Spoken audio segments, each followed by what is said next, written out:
Thanks for tuning in, pro football fans. This is John Kuzma from the Cross the Middle Show. We have the latest podcast coming at you. We're going to talk about Dalvin Cook and Ezekiel Elliott. We're also going to talk a little bit about Carr with the Saints. So let's get right into it.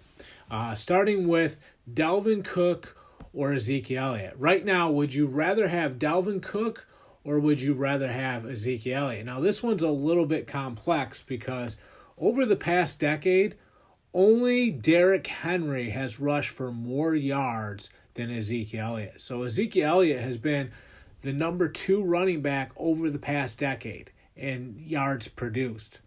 So he's been one of the best running backs in the league. So over the past decade, that's how good Ezekiel Elliott has been. Only Derrick Henry has more rushing yards over the past decade. But with Ezekiel Elliott, he hit the wall. Out of nowhere, he hit the wall. He started losing his burst. He's a little hesitant when he runs. It's not the same Ezekiel Elliott that he was early on in his career. It's almost the same thing that we saw with Todd Gurley. Todd Gurley's completely dominating the NFL. A couple of years later, he's out of the league and he can't find work. It happens with these running backs sometimes. Sometimes they hit the wall, then that's just it for them. Well, one guy that happened to is Ezekiel Elliott. He got the big contract. He never was the same. I don't really put that against Ezekiel Elliott because I think what happened is he gave everything he had and then the position started to wear him down a little bit. You know, all those great years he had over the past decade for the Cowboys. I mean, he was doing his thing. There's no doubt about that. It just started to wear his body down like it does to a lot of running backs. The Cowboys decided it's time to go with Tony Pollard because he's more explosive. They want to get those big plays at the running back position. They think Tony Pollard can do a better job of that right now. That's why Tony Pollard is taking over for the Cowboys. Ezekiel Elliott is on the sidelines right now looking for work. He's trying to find where he's going to play at next. Cowboys owner Jerry Jones hasn't ruled out re-signing Ezekiel Elliott. Obviously, he's going to get like a vet minimum or some deal like that, which probably isn't that enticing for Ezekiel Elliott. He probably wants to be paid a little bit more. There's probably a little bit of bad blood that he got released to. Maybe he'll put his pride aside and come back on a vet minimum, but it's going to be Tony Pollard's team from here on out for the Cowboys. It depends. It depends if, Ezekiel Elliott's willing to come back on a cheaper contract. Maybe it's not a vet minimum. Maybe, it's a lot less than he was making. Maybe he'll only make $3 million per year. But when you're Ezekiel Elliott and you've had as much success as he's had, you're probably thinking, why would I play on that when maybe some other team out there might give me $5 million? That's an extra $2 million per year. Maybe it is a vet minimum too. You just never know how that next deal is going to pay out. It's a little bit easier to predict a contract when it's on the other end and it's going to be a big contract and someone's about to earn a huge payday. You can see what the going rate is. For Ezekiel Elliott, he's on the other side of the spectrum. He's going backwards. He could be in the vet minimum to $5 million territory. Team might not feel comfortable paying him $5 million. They might want to only give him $3 million, or maybe he does have to settle for a vet minimum. Or like I said, we've seen Todd Gurley be out of work in a heartbeat. I don't know if Ezekiel Elliott's to the point where he's going to be out of work yet. I just don't see that happening. I see him giving it another go with another team. If he can get that $5 million deal, or maybe he has to settle for $3 million. I just think at this point he might be able to get a little bit more money somewhere else than with the Cowboys. The Cowboys want him on a bargain as the number 2 running back behind Tony Pollard. I don't know if that's the best move for Ezekiel Elliott because if, like I said, the Chargers or some other team out there wants to give him, maybe Minnesota, Chargers, the Vikings, one of those teams wants to give him that $5 million, that $3 million contract, whatever it is, that might end up being the case with Ezekiel Elliott. So right now, because of that, I have to go with Dalvin Cook. I think Dalvin Cook has a little bit more gas left in the tank at this point. I think he's a little bit more explosive than Ezekiel Elliott has been. I think he's been a little bit more productive recently compared to Ezekiel Elliott, whereas Ezekiel Elliott is kind of starting to slow down and take a step backwards. He just lost the job to Tony Pollard. So that says something. Whereas Dalvin Cook, I think, can come in and give a team a little bit more right now. Just because, he's got a little bit more gas left in the tank. Might not have had as many carries as Ezekiel Elliott had. So there's just a little bit more gas in the tank with Dalvin Cook. Dalvin Cook doesn't want a $5 million deal. Dalvin Cook is hoping to cash in still. He's just seeing himself as a free agent and looking to cash in on the best deal that he can get. Whereas, Ezekiel Elliott will probably have to settle for a little bit smaller contract than Dalvin Cook will be getting on this next deal, which I do think is fair. It's not that, Dalvin Cook is better. Right now he's better, but if you zoomed out and focused on their whole careers, Ezekiel Elliott has been better. Ezekiel Elliott has dominated over the past 10 years. It's just that Ezekiel Elliott is starting to show a little tread on the tires. He's starting to slow down. His burst isn't there. Like I said, he's waiting too long to pick the hole. He's dancing in the backfield too much. It looks a little bit slow right now. He's not as fluid as he was early on in his career. Early on, he would hit the hole right up the middle, full speed, and then he would just be out of there. He would slice right through the middle of the defense and then be sprinting downfield, and you wouldn't see him until he got in the end zone. We're not seeing that same Ezekiel Elliott. All those hits took a toll on him. So Dalvin Cook, more explosive, more left in the tank, probably the better option right now for these teams that are in the market for a running back. I still think Dalvin Cook still has maybe 3 good years left in him if we're going off how running backs are aging right now.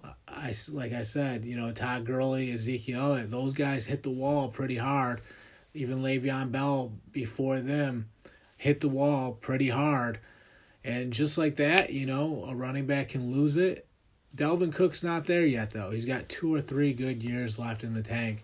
So if you're a team, you probably don't want to sign him to that 4-year deal. Most teams are going away from that anyway when it comes to running backs. They'll probably, I think the running back position, if you get a long-term deal, you're getting a 3-year deal at the running back position. That's just how it's going right now. Because teams are hesitant to pay running backs. It's even less than that right now. They don't even want to pay these guys 2-year deals. They just want to franchise tag Saquon Barkley and Josh Jacobs. Dalvin Cook gets thrown to the side of the road. Ezekiel Elliott looking for work. Kareem Hunt. Look what's going on. These guys are... It's crazy what's happening. It is what it is. Now we got the other topic, though. I said we're going to talk a little bit about Derek Carr. I don't want to forget about that. So Derek Carr is hitting the ground running with the Saints. He's got a presence. He's leading from the front. The other guys on the team are buying into what he's selling. Michael Thomas is really high on Derek Carr. He said he's going to do everything he can to get healthy just because he wants to play with Derek Carr. We'll see whether or not that happens. I'm just telling you what's going on right now. Derek Carr has impressed all his other receivers just because he comes into the huddle. He speaks with conviction. He takes command. He's clearly the veteran in the huddle. He's the guy that is disciplined and focused, so he makes sure everybody is locked in and focused on football. He's someone that is really taking charge, I guess you can say. And, when you're going to a new team, you're trying to get used to the adjusting that you have to do. You have to learn all the new faces, all the people that are now your teammates. You have to form relationships with them. You have to get to know them. You have to get on the same page with the receivers, the tight ends, with the blocking up front, your blockers, your offensive linemen, with the fakes you have to do to the running backs. All those things take relationships. How well you execute with that particular person. It's a little bit less with the offensive line for a quarterback. You're just kind of saying what the protection is. Then the offensive line does their thing. But with, the run fakes, with wide receivers, those things take a little bit more chemistry for the quarterback. So Derek Carr has done a good job with those things. He's winning all of his new teammates over.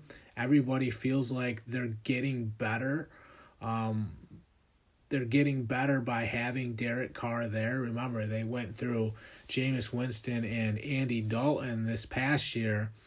The Saints, at least the players, the feeling seems to be that they feel like they upgraded at the quarterback position, which is always a good thing. Derek Carr, he's disciplined. It's no nonsense. It's just football, but he's also a really positive guy. He looks out for the people around him. He genuinely cares. He seems to do things the right way. It seems like because of those things, he's a likable guy.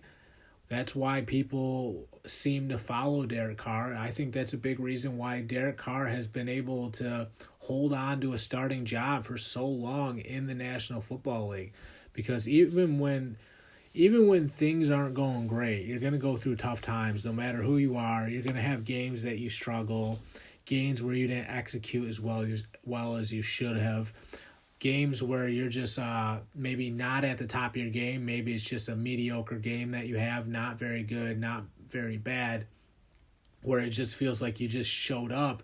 You gave everything you had, but maybe it didn't go your way.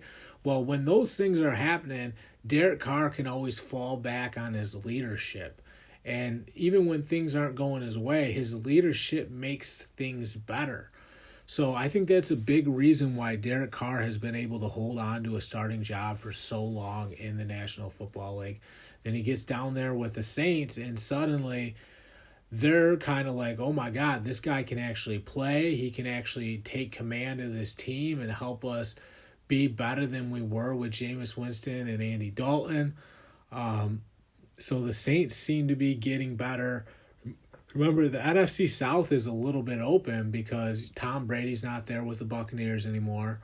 I know the Panthers got Bryce Young. That's going to help them. They seem to be a contender in this division.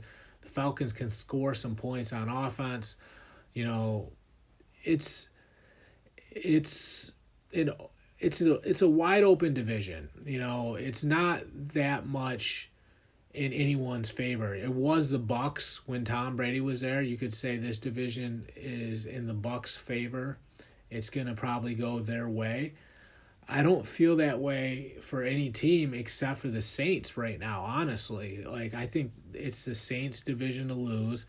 I think the biggest challenger will probably be the Panthers because they were starting to get it together during the end of last season. Now, I don't know if them getting rid of Steve Wilks will help them too much. It seemed like they started to have things figured out with Steve Wilks because remember, when Steve Wilks took over that team, suddenly the Panthers were competing. They get rid of Steve Wilks. They go with Frank Reich. We got to see if Frank Reich can if he can connect with those players the way that Steve was able to do. It's clearly going to be a little bit adjusting. I think Frank Reich's a little bit more cerebral. He's going to get it done with his play design, where Steve Wilks is going to use his presence, the way he leads those young guys, the way he connects with his players. And that seemed to work for this Panthers team. So it's going to be a little bit of an adjustment when you go with Frank Reich, who's all about play design and execution. We'll see. Like I said, it was working with Steve Wilks. We'll see if it works with Frank Reich the way it worked with Steve Wilks. I think firing Steve Wilkes was a risky decision by the Panthers. They're going to have a chance in that division, though. But I got Saints number 1. We'll see what the Bucs do with Baker Mayfield. Carolina's coming. Atlanta's still the dark horse in the division. We'll see if they can put it all together. They're getting better offensively with Drake London and Kyle Pitts. I don't know if they're there yet, though. I don't know if they're there yet. We'll see. That's all I got, though. Thank you guys for tuning in. I'm John Kuzma. Thanks for listening.